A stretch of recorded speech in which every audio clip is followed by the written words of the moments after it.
Hi guys, this is Tyler. Hi, I'm Emma.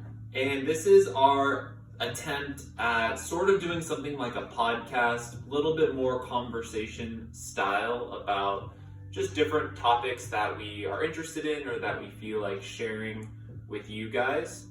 We have a couple different things to talk about today, but first I kind of wanted to give you guys a little bit of insight into what we do for our business by just kind of talking about some of the things we've done already this week and maybe some wins and challenges that our clients have faced and kind of what we maybe have worked with them on so far. Again, more of like a conversation style for you guys. So we're going to start there. So, Emma, what have you done this week with some of your clients? What have some of their wins been and some of their challenges they've had? So I'm currently working with an older client who presented with a frozen shoulder type situation without a mechanism of injury. So she didn't have any crazy acute injury that happened to cause this. Essentially what we think happened was, during the pandemic, she was working at her dining table, and the way her chair was set up and her desk height and her computer height, she was kind of like this all the time. She's fairly active, does yoga 2 to 3 days a week. So she thought that, it won't be that big of a deal. It wasn't causing pain in the moment. But now she has lost the ability to raise her arm over her head just from being in that posture. So we've been working the last 6 to 7 weeks on working through trigger point therapy, regaining range of motion, shoulder rehab, strengthening, all of that kind of stuff. And this week, I think her biggest win was she was able to go through her entire program by herself without looking at any cues that I've given her. She felt confident, it felt good, she wasn't having pain. She's regained a lot of her range of motion, but we still have a little ways to go. But she told me today that was a huge win for her, on top of just kind of relinquishing the fear of hurting herself again. So a big thing I've noticed with injuries is we become very hypersensitive to any amount of pain or twinge or tweak that we feel. And in all reality, a lot of exercises, you will feel tension and pull and all of that, and it isn't always bad. And so I think in the beginning of working with her, every little thing, she was afraid that it was going to feel like how the worst day felt. Mm-hmm. And I think for her, being able to kind of relinquish that fear and be able to do the exercises confidently is huge. So when working with someone that is under, they're coming to you with an injury, I imagine it can be hard for someone to sometimes buy into working on an injury with someone weekly or multiple times a week, because sometimes the progress isn't super linear. So how do you, with your clients, or in the past, how have you, created a goal or a win that someone can work towards more weekly, rather than feeling the only thing I'm gonna see as a win is gonna be, when I finish working with you and I no longer have an injury. So how does motivation and sort of momentum work on a weekly basis with a client like that? So I think it just depends on the client. I have worked with people that, they say I need help with this injury. I give them kind of a program that is pretty comprehensive. It includes corrective exercises, posture plays a role, but then also treating the actual area of injury. Whether that be, specific recovery things I want them to do, or exercises using that area, or in some cases not using that area in the beginning. And some clients, just that regimen style, where you have a mobility component, you have a strength component, and you just go through the list of exercises, can be really overwhelming. So that was the case for this client, where the first couple weeks was just getting her to get through her day and not put herself in a position where she was feeling pain. And so the moment that started to happen with some of the soft tissue work that I was doing, so I was calming down a lot of the areas that were presenting with hypersensitivity or trigger points or twitching even, just kind of relieving that and her feeling little wins with how she was sleeping, how much she was waking up, lifting her pants up, taking her shirt off, more like activities of daily living. Once she started to feel some of those with more freedom, less pain, that was a really easy way for her to kind of buy in. And each week we kind of just added one task that would be different. So for example, the regimen I wrote her out was just kind of a list of exercises. I gave her some pictures for cues to use if she needed. And at first, kind of looking at that was really daunting because she would either forget a cue for the exercise and get really down on herself, or she would feel like the exercise felt awkward and she didn't know if she was doing it right. And so there was a lot of opportunities for feeling overwhelmed. And so what we did was I just kind of took 2 or 3 exercises, I put stars next to them and gave that to her each week. And she translated that into creating post-its of cues that were in her workout area at home. And each week we just kind of added a different post-it or added a different task. And so our check-ins each week turned into, okay, let's recap. What did you like about this week? What didn't you like? And then if she had something that she wanted to improve on, I created a task for her that was easy. It wasn't super overwhelming. I explained why it was important. I explained what kind of to expect. And so I just really minimize the amount of opportunities for feeling like she's failing or feeling pain. Mm-hmm. And I think with her, it really did a lot. And what we noticed was, the recaps of each week weren't always having to do with the exercises or weren't always having to do with her shoulder. It was having to do more with, stress at work, stress with relationships and family. And she would notice that she would hold tension in those times. And so we started doing a more holistic look at what the action steps would be. Sometimes it had to do with boundaries. Sometimes it had to do with self-compassion. Sometimes it had to do with just feeling like she was able to do some poses in yoga because she loved it and she's really, really missed it on top of being in pain. So I think it's just, if you are at a standstill with where you're at in rehab, making sure that if there's some other aspect of their life that you can affect and that can bring them joy and relief, and especially when they're in pain, like that was kind of the key, was not making every week feel like they have to make an improvement in rehab or exercises or strength. It was, how do we make you more confident as a person? How do we make you more balanced as a person? And the client I have now, 7 weeks in, is not the same client I had week 1. She was very timid. She moved very slowly. She was so afraid of being in pain. You could tell she was hurting emotionally. The times where she comes in and she's like, hey, Emma, hi. And like when we leave, we hug each other, and it's a completely different person than, some sessions we just had to stop body work altogether. And emotions would come up, and there are physical representations of trauma and all of that. And so just kind of working through what comes up is what I would recommend.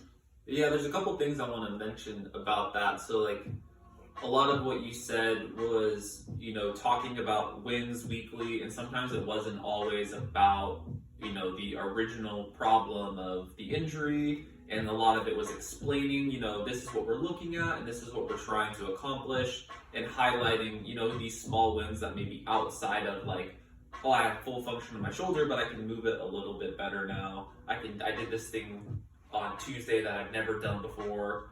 I totally didn't even think of it, but I just did it automatically, and I realized my shoulder didn't hurt when I did it. I think this is a big skill and habit that when working with someone, obviously doing it on your own too, is that I think too often we highlight, we're only after the end result and we don't look at the small stuff along the way. Like even with the clients that I see, which is sometimes around either strength training or weight loss or just nutrition as a whole, it's that they have this large end goal and it's so daunting to get there because it feels like they're experiencing no wins until they reach the final destination. And, in all honesty, it's like, whether it's an injury or weight loss, these goals take, 3 months, 6 months, 9 months, a year. And there's no way you can like propel yourself with just motivation and momentum if you're not allowing yourself to feel like you're winning along the way. Like there's a catchy thing that's like you have to love the process as well as loving the goal. And if you're able to love the process, the goal's going to come a lot easier along the way. And I think when we work with people in our ways, we really try to highlight something that they did every week that was really, really good.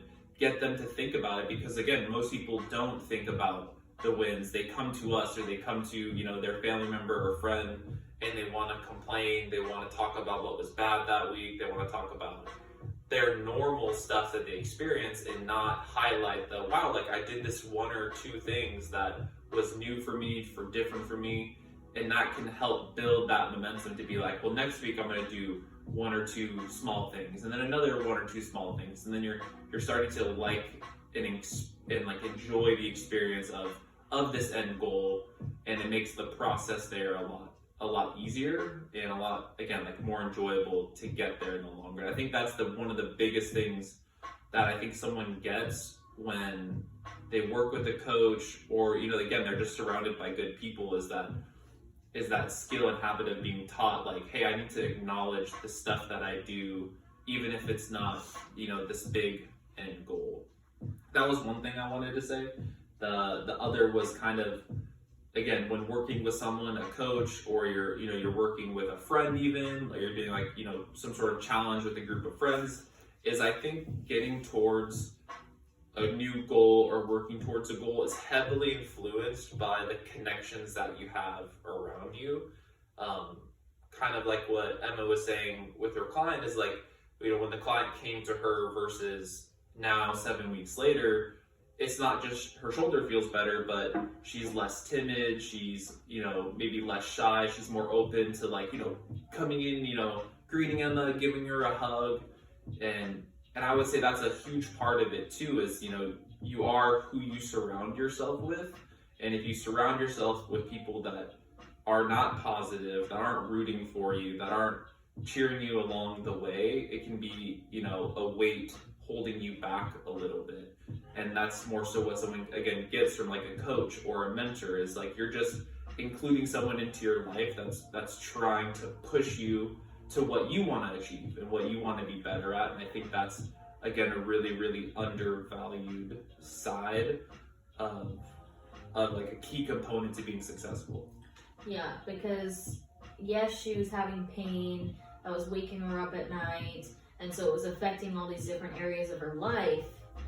But I would hate for her to have just tried to do exercises on her own, not look at other things that were influencing her day to day, and not get the kind of lasting progress that we're getting. So what Tyler is talking about, and like this holistic way of looking at it, like it's not just you and what is immediately in front of you, it's who you choose to surround yourself with and the habits that you create day to day and then long term.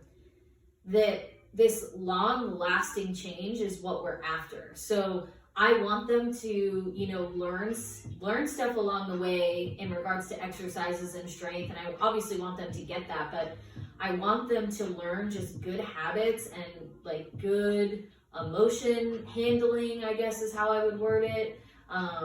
Because if I looked at what she knew about herself and what she's learned day one compared to where we're at now, there's no way, even if she, let's say had a little bit of a setback with inflammation, there's no way that she could say, I'm back to square one. And, you know, week 4, we actually had this happen. There was an incident at her house where there was a lizard or something of that nature, and it caused her to kind of like move out of the way, and she felt like a really strong pain when that happened because she went into a range of motion that she doesn't yet have.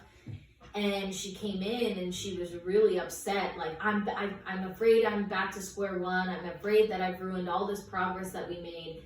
And just sitting down and having a conversation with her that day before our body work, that, well, have you learned this? Have you changed this? It's like, you can't say you're back to square one when you're technically a different person. This, like, even this far into the experience. And so that was something that I guess she never thought of it that way. And just hearing that and me giving her the space to be like, it's okay. It's not a linear process. Like what Tyler said, like, rehab is never linear. And so that's what I hate about, you know, the way that patient care in Western medicine is right now is, you know, at day 1, somebody can say, oh yeah, you're going to be in a boot for 6 to 8 weeks. It's like, well, that's not factoring in life. That's not factoring in any other setbacks. That's not factoring in that you just had a hard week or you didn't sleep well and you didn't recover well and your nutrition's been crap. So it's not really accurate to just give a timeline on when somebody's going to feel better and when they're going to get to that grandiose, you know, end goal. You really do have to be in it for the little changes along the way, because that's what lasting change means. Mm-hmm. No, I definitely agree. I wanted to move in and talk about the two things that they kind of are both, I don't know, related to different topics of obviously working with clients and things that we see is, you know, a topic around soreness. And, you know, we always hear that, especially from like my side and hearing people talk about like working out, that, you know, people are after feeling sore the next day. And they're after like, well, I didn't get a good workout unless I'm sore. So I kind of want to talk today from my side and Emma's side about soreness and whether you actually need soreness and what soreness really means and how to kind of maybe control it. If you do feel really sore, how to maybe change what you're doing some. And again, just kind of addressing, well, do you even need to feel sore in the first place? Cool. Do you want to go on it first, or do you want me to? Yeah, so the biggest thing, I mean, you know, take a healthy person that's not dealing with any injuries, aches, and pains, which is rare, again, even by itself, is like, again, most people go to the gym, whether they're regular or not, and they work out, and they you know, they push themselves, and they're looking for feeling sore the day of or the day after as sort of a badge. Again, I think fitness is this advertised thing as like a grueling, like you gotta beat yourself up, you gotta pain, no gain. You gotta work hard, you gotta, you know, earn your food, or, you know, earn your place or whatever. And like, I get it. I think that's a very like fun, motivational way to, you know, kick people into gear. But in all reality, what I've seen, especially, you know, in the progress I've made in the gym, you know, the progress I made with the clients when I did work in a gym, was if you can get to a place where you are pushing yourself in the gym, you're improving your strength, you know, every week, every other week, and you don't feel sore, that's the win. That's the huge thing. If you can make progress, you know, you're pushing the needle, you're pushing yourself hard enough to make improvements, but you're not in a place where now you can't move the next day or you can't function the next day. That is like the sweet spot of like a perfect program in terms of intensity and volume. Because I look at it from a consistency standpoint. You know, if I am someone that, you know, maybe does an active job, or I have kids and I'm trying to fit in working out, it's going to be really hard for me to want to be consistent if I work out and then the next day, like, I can barely function. That's just going to create a little bit more friction with my relationship with going to the gym. Because now maybe I have something fun I want to do on one day and my gym days beforehand, and I'm like, like, you know, I should probably not go to the gym so I don't, you know, so I can still do this fun thing.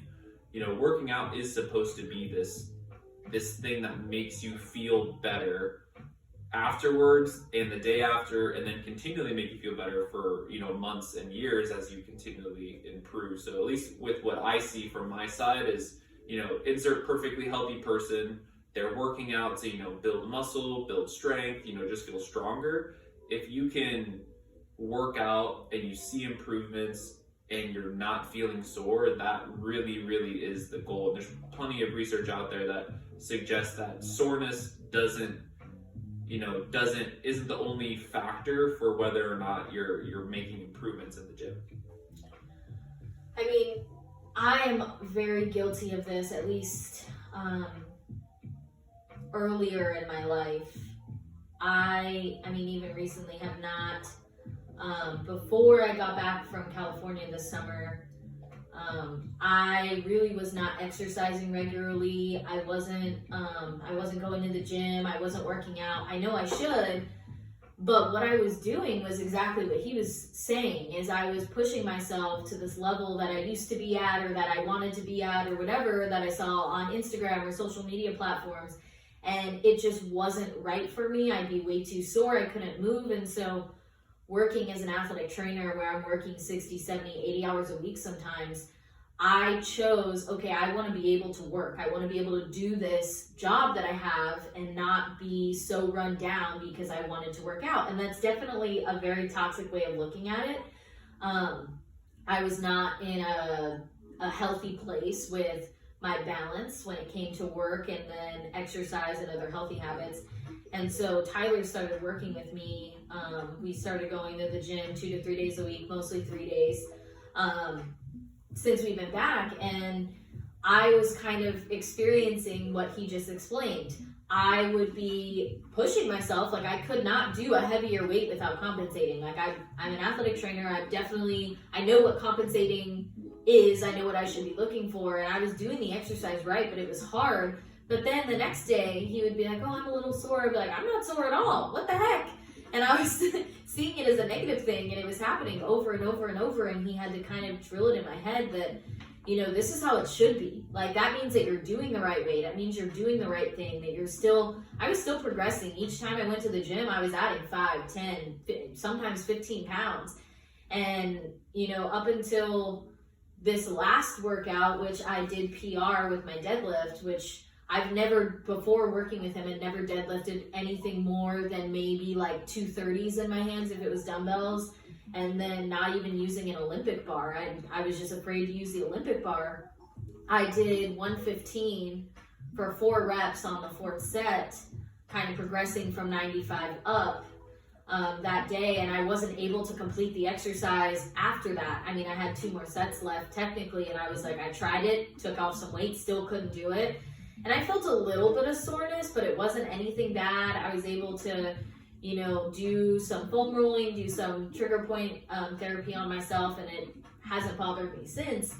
And I think that, like, coming from a client perspective, that, you know, when I see posts of fitness enthusiasts or active individuals like, oh my gosh, this workout kicked my butt and I'm not going to be able to walk tomorrow. I mean, before I would have been like, oh, that's a good workout. Now I'm like, what are you doing? Why are you doing that? Like, do you not have a daily life where that's going to affect you? Could it affect your sleep? Are you eating enough or eating the right things to recover from feeling like that?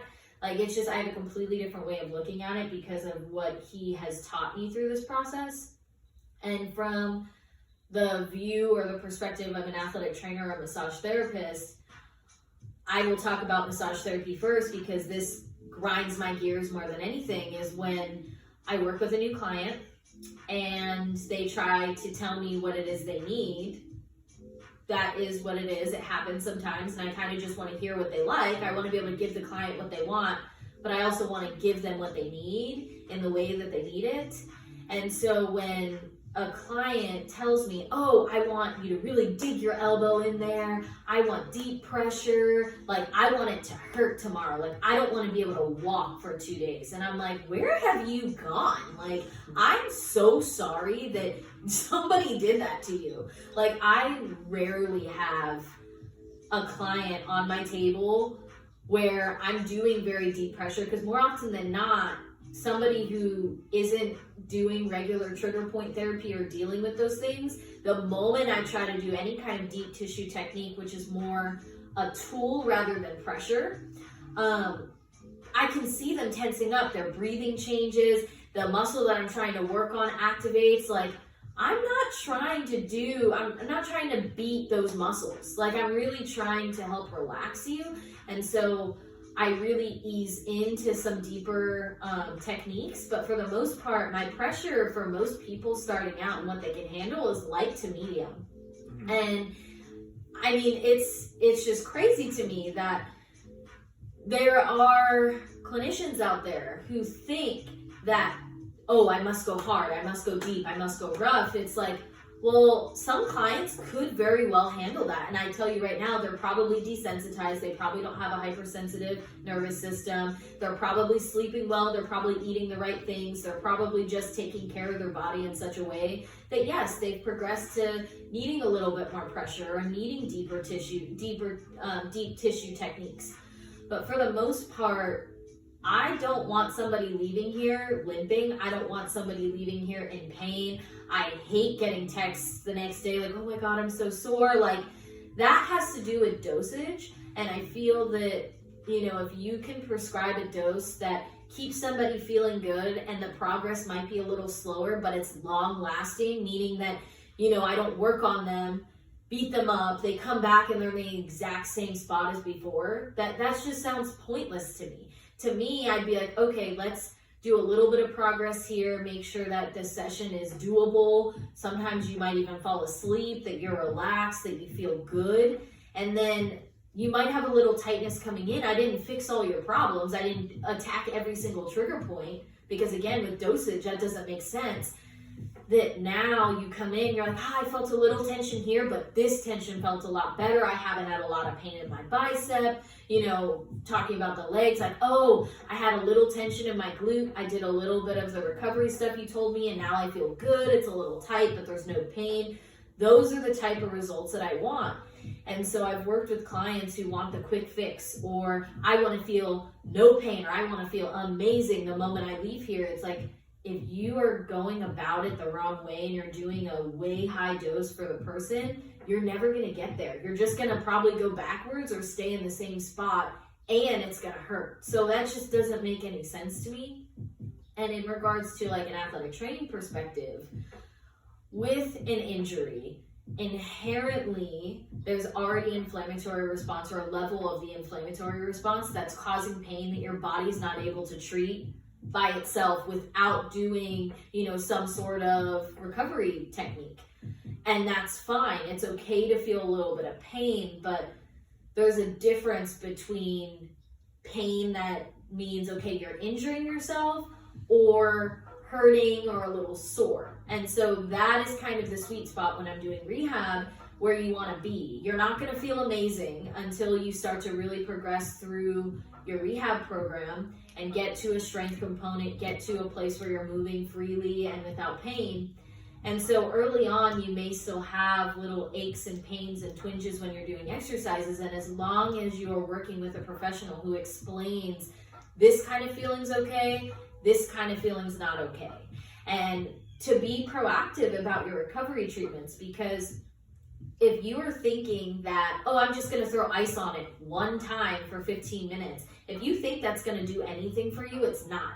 If anything, it's just going to numb the area and probably limit the amount of, initial circulation to that area. And again, during the inflammatory response, we want your cells to be able to do what it needs. But if you just do it one time, it's really not going to do anything. And especially when you've gotten to the point where you're in that amount of pain. And so I teach my athletes and my clients that, if you can find a recovery routine, so changing the mentality of like an individual modality once in the random blue moon that you're in pain, change it into a routine to something you do regularly, whether you feel good, whether you have pain. It just helps control, like he said, control the soreness a little bit. You can focus on your breathing. You can add meditation to this. It helps just re-regulate your body on like a deeper level. And you learn how to listen to your body.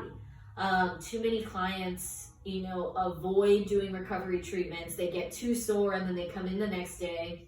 And now we can't even do the same program we did before. We have to take stuff out. We have to, change the range of motion. We have to, regress them. And so if they can put the effort into their health on their own and learn to listen to their body, it makes my life a lot easier. It makes our sessions progressing and not regressing. And regressing isn't inherently bad, but why are we regressing? Are we regressing because you're not focusing on, doing any sort of recovery? And are you not sleeping? Are you not, taking the time to, warm up and cool down and all these important components?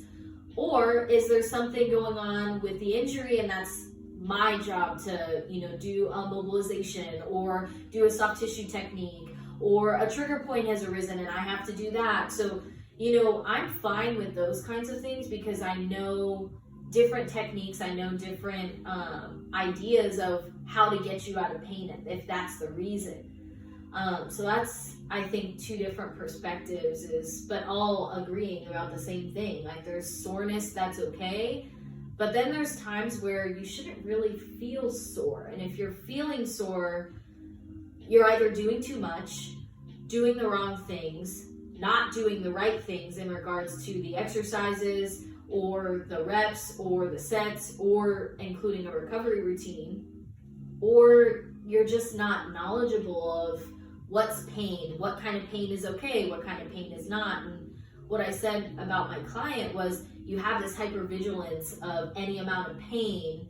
It could be a bad thing, but it's just kind of learning and balancing that out as a client. Yeah, and I think there's a couple things with that is like, and this goes both ways. You can be someone that, and I've seen this both times, someone goes to the gym and never sees any progress because they can't distinguish between good pain and bad pain, meaning that that person who doesn't ever push themselves because they fear pain is probably never going to push themselves enough in a gym. This is the person that you see that, is not calling anybody out, but mostly, females and elderly are like, they stick to like, oh, I have to use under 10-pound dumbbells because if I go too much, like I feel a muscle burn and like that's bad.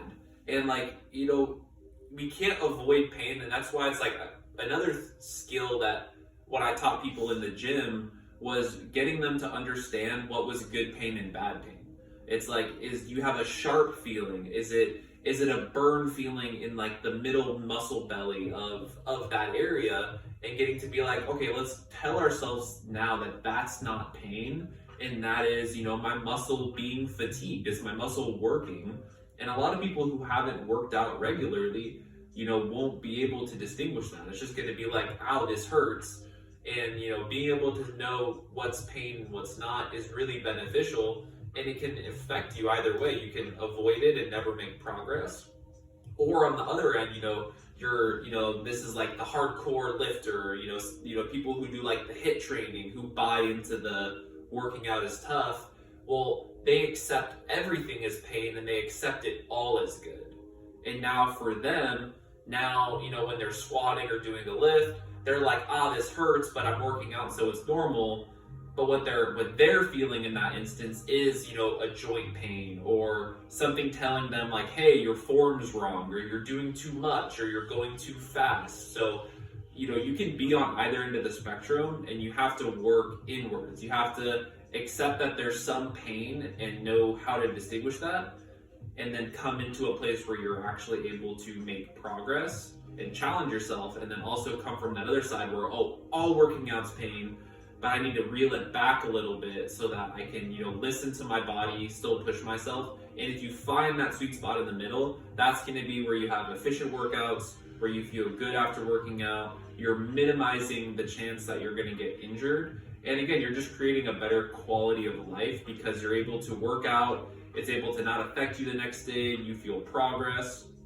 And I think that's where we try to get everyone, whether it's in how they view their massage, how they view their rehab exercise, how they view their nutrition plan, how they view strength training, or whatever pursuit it is you're working on. Usually it's easy for people to be at 0 or 100. it's very hard to moderate that. And a point that I wanted to make is with pain, why I think people seek it out for validation is because all of these things we talked about, whatever your goal is, they're long-term goals. You're not going to be successful 1 week, 2 week, 3 week, 1 month, 2 month, 3 month. But if you feel something, pain or soreness, that's like instant gratification. It's like your body, you interpret it as I did something. And I think that's where we seek it. Like we start to accept it as a reward, like, oh, I worked out and I feel sore the next day. Oh, my body's telling me I did something. It's like, if we associate it that way, then of course people are gonna buy into soreness because it scoots them along to their goal. And again, not that that's, wrong or right, but it can result in becoming burnt out, having injuries along the way, and it being a less efficient way to get to your goal. So it's kind of this idea that I've heard where, even the wrong plan followed consistently is better than no plan. And it's like, you can do a not optimal program or, massage or nutrition plan. And if you buy into how it's beating you up in some way, but because of that, you stay consistent, well, it's the consistency component of it that's getting you to the goal, not that it's beating you up by any means. Yeah. But if you can loop that back and learn how to be consistent and not beat yourself up, well, now you're going to be consistent and more efficient, and that's going to help you get to your goal faster. But you might have to look back into it kind of in the first area we talked about when Emma was talking about with the client and acknowledging wins, is that you'll have to look for wins elsewhere. You won't look for it in soreness and in pain. You'll look at it in your energy. How do you feel? Do you have a better stress tolerance? Are you fitting better into your clothes? Are you making some sort of progress somewhere, even if you have to dig for it? But I would just leverage to say, building that self-awareness to look for those wins. Yes, that might be hard, but I would trade that over feeling sore and being in pain. I would too. I think that's one, teaching the client to be self-sufficient, which is our whole goal. We want to be able to give you the tools so that when you're working out on your own or when you progress to not needing us anymore, you almost hear the things that we've taught you in your head as you're going. Like, I would much rather, I've learned so many things from so many different settings that I've worked in, and I just want to share that. I just want to educate my clients, and I want them to think how I think. And learning that, there's definitely a holistic way or a more complete way of looking at just working out and getting sore. It seems like just a simple concept, but soreness can affect you so much more than you think. And to be honest, the amount of people who are getting to the point where they're so sore that they can't walk the next day and aren't moving well, it's like those people aren't sleeping well. More often than not, they're so busy and working a lot, meaning they're not eating regularly, they're not eating the right things, they're not eating enough. It's like, if you're going to push your body to that level, which again, bodybuilders, all that, people push themselves to an insane level, but if you're not going to make sure that everything else is in check, then what are you even doing pushing yourself that hard? Yeah, and she mentioned bodybuilders and stuff, and it's don't get me wrong, there is a place where you have to push outside of what is healthy if that's your goal. And there's this concept that I learned it's called the triangle of awareness. It's this, it's a catchy name, but basically all it is, it's a triangle, and at either end of the triangle, that 3-point, you have performance, you have health and longevity, and you have aesthetics. And the closer you want to get to peak aesthetics, peak performance, is going to take you away from health and longevity. And again, if you are a professional athlete, or you're someone who wants to become a bodybuilder, or you're prepping for a magazine shoot, well, again, of course, you might be in pain, you might be sore, you might be doing things that aren't great for your health. But again, it's for an isolated event, that's for an isolated amount of time. And again, 95% of the people who listen to this, or 95% of the people I would say in the world, are people who are after the health and longevity component, which is going to be, again, the more holistic side of approaching health and nutrition and in rehab. And again, we say this, we're talking from the lens of what we do. but also trying to get insight into like, if you do work with someone else, or even how you work with yourself, if you're teaching and coaching yourself, is these are the things that you should look for in the right person to work with and the wrong person to work with. I would leverage to say, if someone's getting you to beat yourself up, be in pain and be sore, they're hoping that, well, if I get them to their goal faster, even if I make them feel like shit, that, well, it'll be worth it. And because I get them to their goal faster, it's like operating from like a fear standpoint. Like, man, if I don't get my client to their goal in X amount of time, then they're gonna leave me. It's like, well, I don't even want to work with someone that is wanting to move quickly, because they inherently, if they are not open to being educated on going slow and doing it right, well, I can't, you can lead a horse to water, but you can't get it to drink kind of story, is that, sometimes someone has to go through that unfortunate process to realize, that they're doing it the wrong way. And I see this a lot with nutrition clients that I pick up who have gone through 4, 5, 6 diets where they do lose a lot of weight. Maybe they lose 20, 30 pounds doing this, boot camp or nutrition cleanse or shake diet, and they lose the weight really quickly, but they feel bad doing it. And once they get to their goal weight, they realize, hooray, I reached my goal and I can stop. They realize what they were doing was unsustainable. They go back to what they were doing, or even rebound harder from that, and they're back in the same position. And they rinse and repeat until they were like, oh, okay, like this doesn't work and I need a different approach. It's like, if I could help someone avoid all of that, then yes, doing it the right way takes longer, but if you do the wrong way 6 times, well, how long of a process did that take? Some people go through that over 5+ years. And whether this be an injury too, like treating injuries incorrectly and then rushing back to your activity or your sport, yes, you got back sooner, but did you leave yourself more susceptible to it happening again? Well, did you really accomplish anything then if you just repeatedly injure the same thing? Rather than if you treated it correctly, went back slower, but now maybe you return to your activity even stronger than it is than when you injured. Now you're leaving yourself, again, feeling better, going back into whatever it is, your daily life. I think that was exactly where I was going to go with this next. Is I am an athletic trainer, and I do work with high-level athletes. I mean, every summer I work with the Lincoln Potters, and these are guys that are at D1 colleges often. I mean, we do have some NAIA, some local JCs, D2, D3, but those D1 athletes are no joke. And the programs they're doing and the amount of programs that they're doing in regards to throwing or their position, some of these guys are getting prepared to getting drafted. And so I am working with that level of athlete, but I am not above, or they're not above, learning how to take care of themselves, because baseball is one of those sports where, how long realistically are you going to play baseball? Do you want kids in life? Do you want to be able to pick up your kid and, play with them and throw them around and, have fun and do the other things in life that give you joy past baseball? And so no one's really above this whole, no pain, no gain type thing. There are a lot of strength coaches and a lot of traditional coaches from that generation that's just what they were told. And those coaches are still around teaching these guys, no, you need to be in pain, or no, you need to push through this injury. And every athletic trainer out there can agree with me. We did not choose this job to, just confound or conform to whatever the coaches want.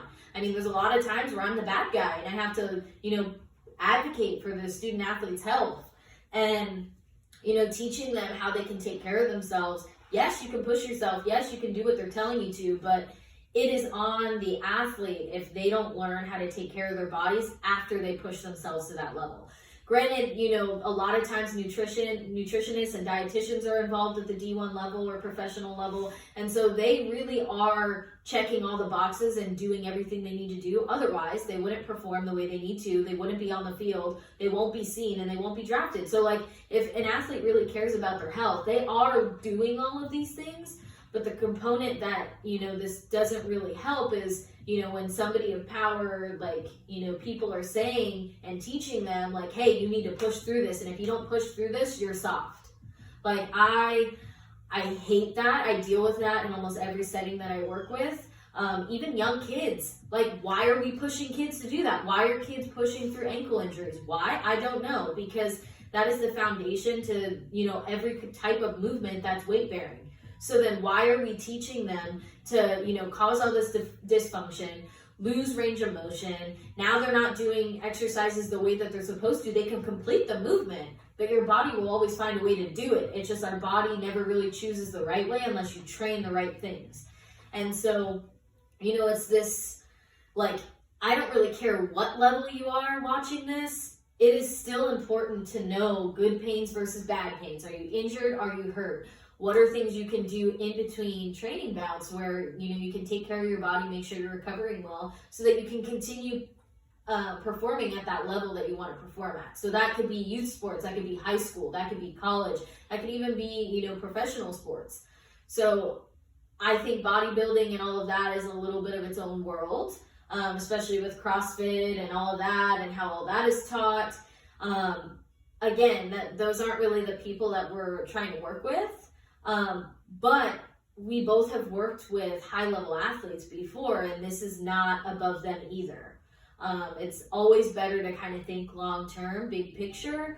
When I ask my athletes if they're going through an injury and they're debating on pushing through it and just saying, I'll just deal with it, whatever. It hurts, but okay, I'll keep doing it. I ask them, I straight up just call them out, like, hey, do you want kids when you're older? Hey, what do you want to do as your career? Some of them say, I want to be a surgeon or I want to be a physical therapist. I'm like, how are you going to be able to do your job if, you're pushing through a hand injury, you're pushing through a wrist injury, you're pushing through a shoulder injury, you're pushing through a back injury? Like, think long term. It's very easy as an athlete to be very tunnel vision. I was this as an athlete, and I was a competitive cheerleader for 13 years. I played through every kind of injury. I had multiple ankle rolls. I was an habitual ankle roller. I fractured my ankles. I had a collarbone fracture, and I was just like, when can I get back? I want to get back as quickly as I can because cheer was my identity. Cheer was my whole life.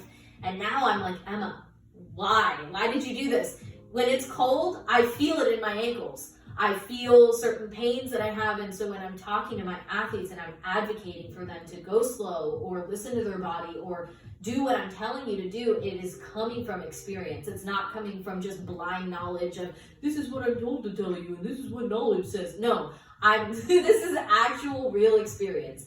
Like, I am not even 30 and I'm experiencing things that 30, 40, 50-year-olds usually experience, and it's because I didn't take care of my body, and I was a very high-level athlete. And so I don't really think, wherever you are on the client spectrum, you still will benefit from what we're trying to teach and what we're trying to, kind of use as a value that we build with our clients.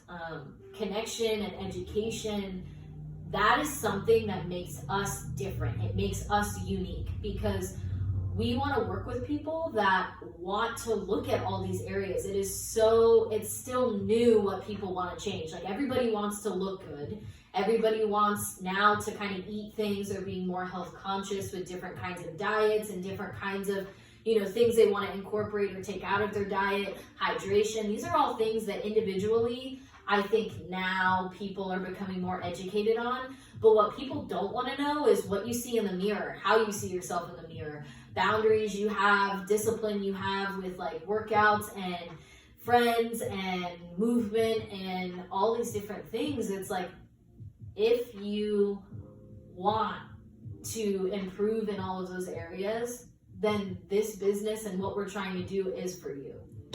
And that, I think, really does tie perfectly into the topic that we wanted to finish with today, which was, especially what Emma just finished with, was, does looking healthy and fit, does that mean someone is healthy and fit? We have this things that doesn't translate.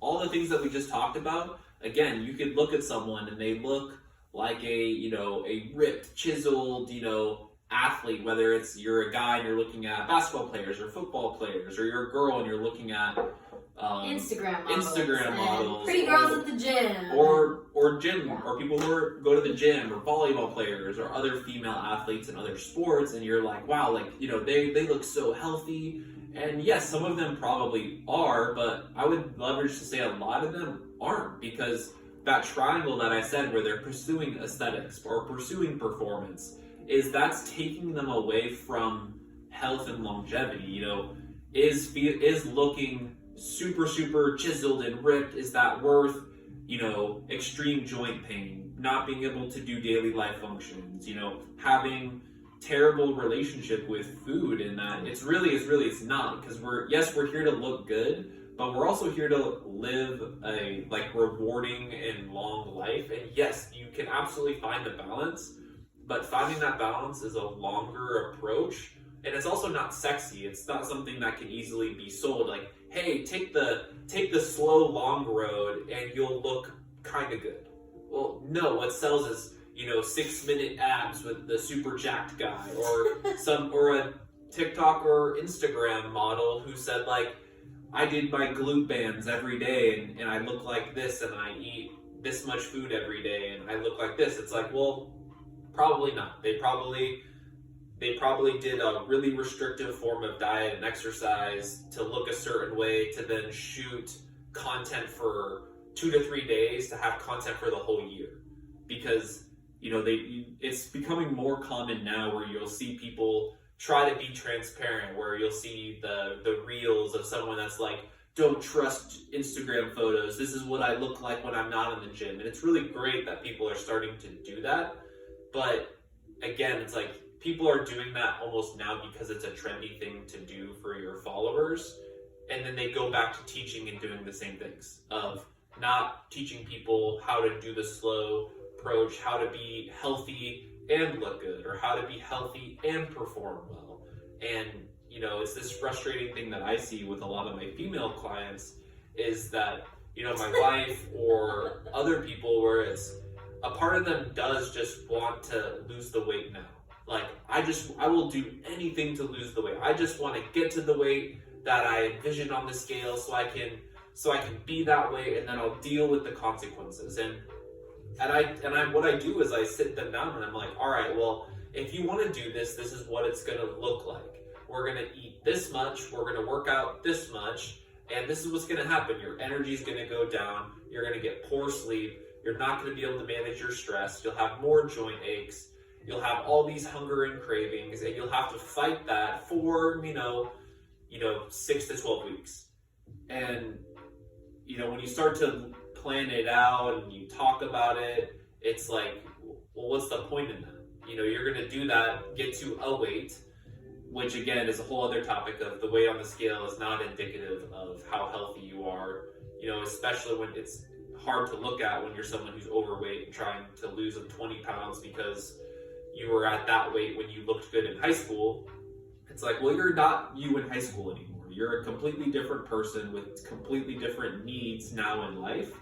And it's much more important to look good and feel good, which is taking away from that weight aspect. So again, what I see a lot of the time, especially with females, is they're more attached to a number on the scale. They want to rush to that number, and then they're there. They think that, if I look good and I'm at that weight, then I'll feel good. And I won't take that away from them. They probably will feel good. A part of them will feel good that they're at that weight, that maybe they look a little skinnier now, but that'll be very, very short-lived. And I could say all of us, it's like when you work just for the end destination, it's like, yes, it's a reward when you get there, but how quickly do all of us get bored once we get something?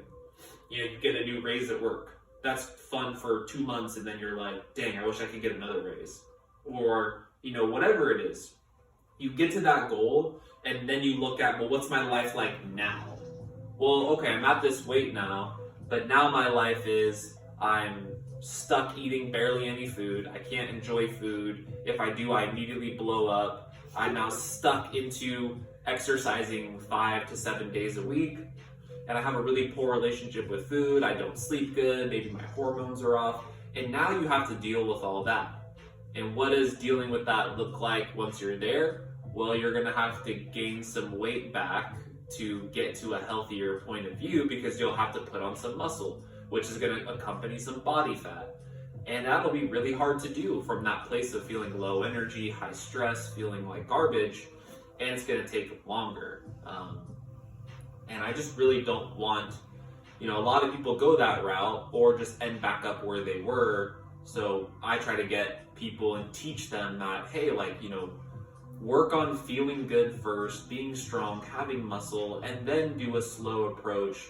And yes, it will take longer, but the process will be more fun, and you'll feel good and be able to work on new goals once you get to that end goal.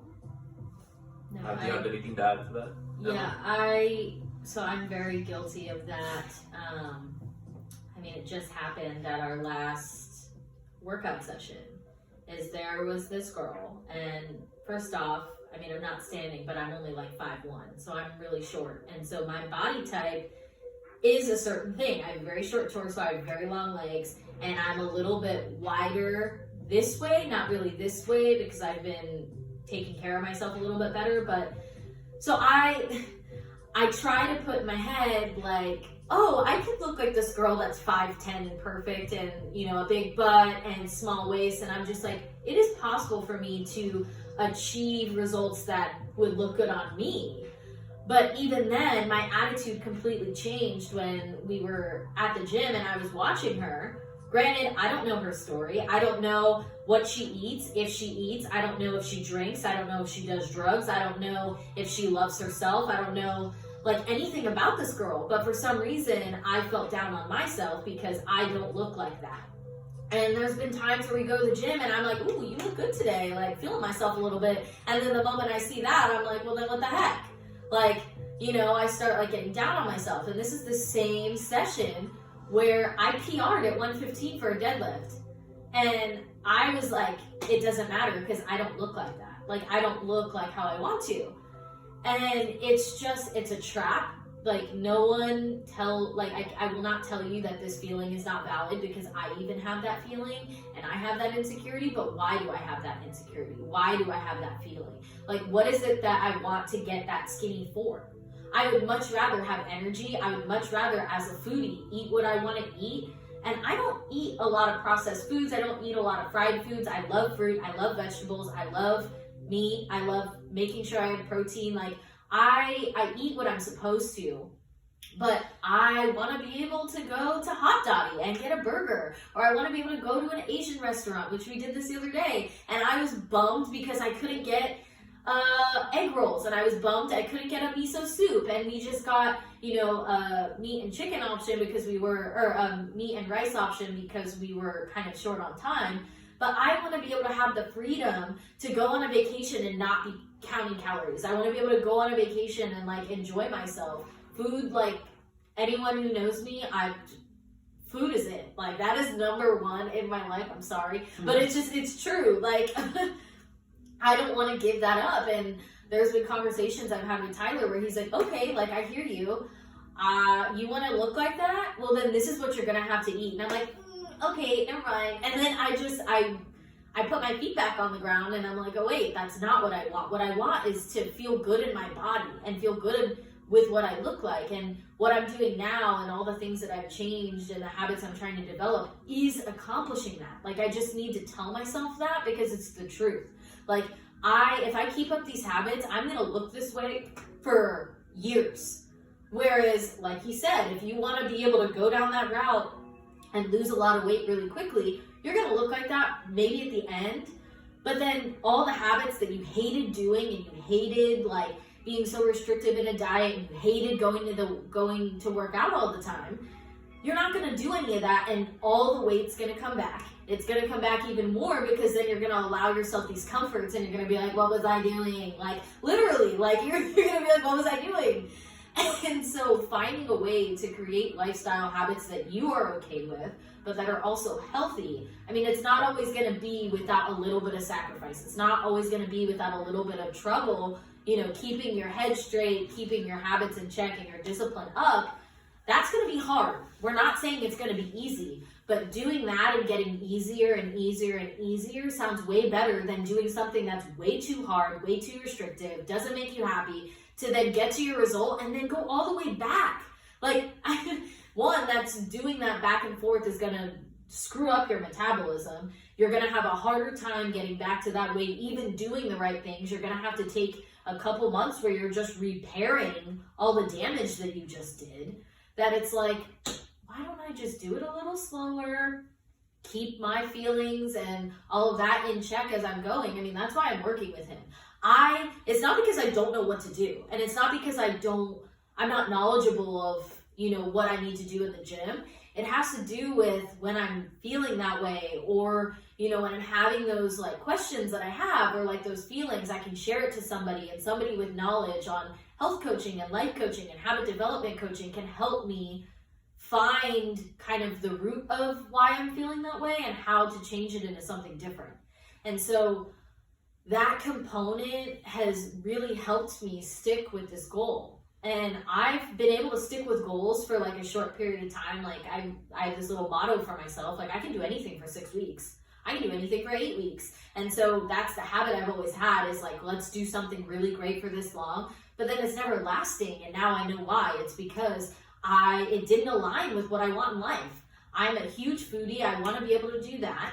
I want to be able to see my friends, so it doesn't mean I can have like a super restrictive schedule with my work as well. So I've had to change so many different things, and now my life aligns more with the things that I love. And that's what keeps me wanting to go back in the gym. That's what keeps me wanting to, and I still struggle with this, not snack as much. Because when I snack the next day, and it was that session that I'm talking about, I knew in the back of my head, Emma, you were just bored, you weren't hungry, and here you are, you snack, and now you see somebody in the gym that looks better, and now you're like, It's because I knew that he told me not to do it, and I did it for the short comfort, and it really blew up in my face because I felt like an Oompa Loompa. It's like, what the heck? So it's completely normal. It's just, now I'm aware of it. Now I'm aware that I do that, and 5 out of the 10 times I would normally snack, I don't. And so hopefully that'll go down and down and down as I get closer to my goals, and I want to keep the progress that I'm making, because it really does affect me more than it used to, because I'm older, and 2, my metabolism is just, I am in the process of having to repair that also. Like, I'm in the process of having to, deal with what my body does when I eat certain things, or if I, don't drink enough water, which I'm really bad at and need to improve on still. That it's just, I'm a human, he's a human, we're not perfect. I'm not trying to say, oh my gosh, look at my body, look at the results you can get, I'm perfect.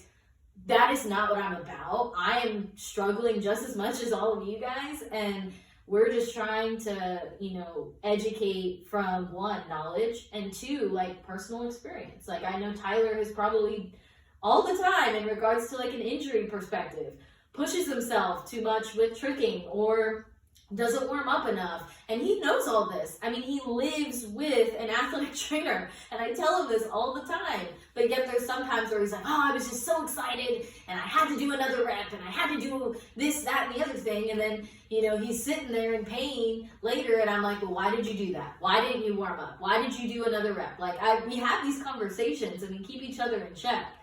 It's just, that's just what it takes. It's never like you reach a new level and you don't have those struggles. Those struggles will continue to come up, and you just have to learn to put things in your toolbox that give you something to do if it happens, So again, all that we're trying to say is that there are going to be some aches and pains. There are going to be some things that are hard. There's going to be some struggles. There's going to be some days where you don't have the energy. There's going to be some days where, you don't feel good about yourself. And all of that is fine to experience, but what is not fine is to allow yourself to sink into it so much that you're not doing the things that you need to do, and not getting out of that habit. And so building a habit is going to take time. It's going to take consistency. And so it's just one foot in front of the other, day by day. And that's a lifetime choice to do that. Not this 6 to 8 week restrictive anything. You're really not learning anything doing that. when it comes to how do I stay in check with myself and disciplined for my lifetime. Like that is what we want to do and teach to you guys. And that's just like questions to ask yourself when, and again, like the point of this isn't to say work with us. The point of us, again, this is just to say this is what we do in our philosophy. This is us. And questions that you should be asking yourself when you take on doing something yourself with working with someone is like be upfront and be like, well, what do you do? Like if you're working with a coach, like say you're looking to hire a personal trainer and they're saying like, hey, this is the way you should train, da da da da. It's like ask them what they do. What do they do for their health and fitness, and is that what they're trying to get you to buy into because of their results? I've seen trainers in the gym who like get clients by pulling up their own before and after and being like, look what I did. And then it's like, want to do that? It's like, well, yes, of course, that's a flashy way. If I went from like a skinny kid to like a buff kid with muscles or something, and I'm advertising that to a guy. Which is great. Good for them. With that, it's like, well, what did they do to get there? Well, they work as a trainer. Maybe they're a social media person. Well, they probably enjoy fitness as a hobby as well as a health tool. Probably more so as a hobby. There are plenty of super, super fit people who are really fit because they're passionate and they enjoy going to the gym. They enjoy the health side and maybe tracking their macros and looking as good as you can. And you don't have to have that as a hobby to look good, but if you're learning from someone or you're trying to do some sort of plan that's based on your enjoyment and passion of, here's a gym plan to go work out 2 hours a day every day for 6 days a week. It's like, well, if you're not someone who loves fitness and loves going to the gym, you don't necessarily need that. And you obviously don't need that to be successful, but it's just things to look at.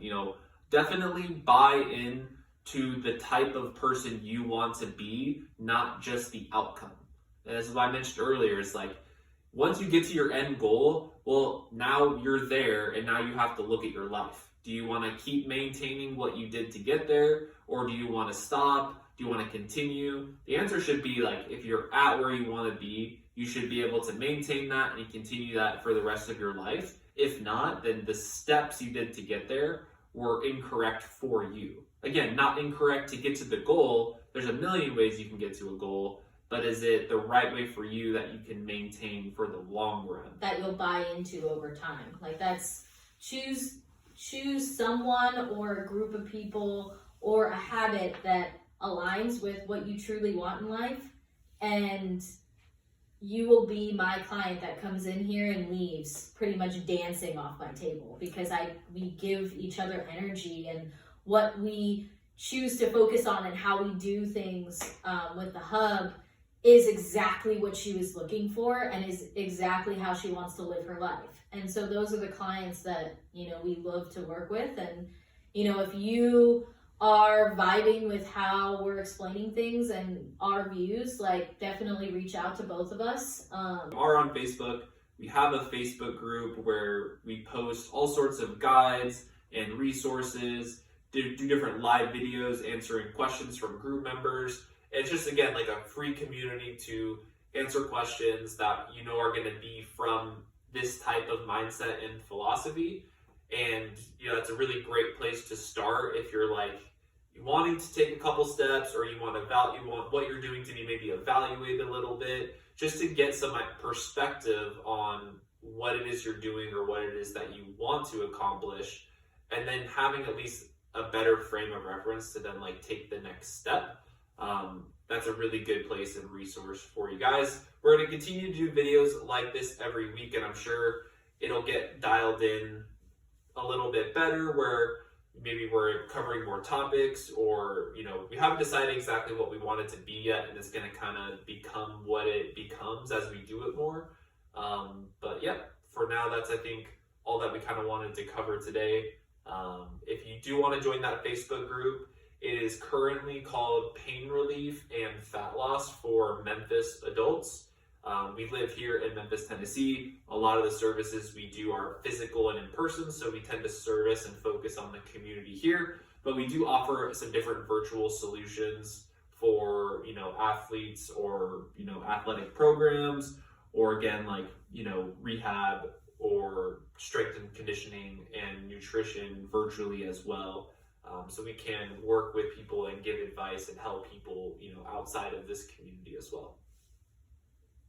Bye, guys.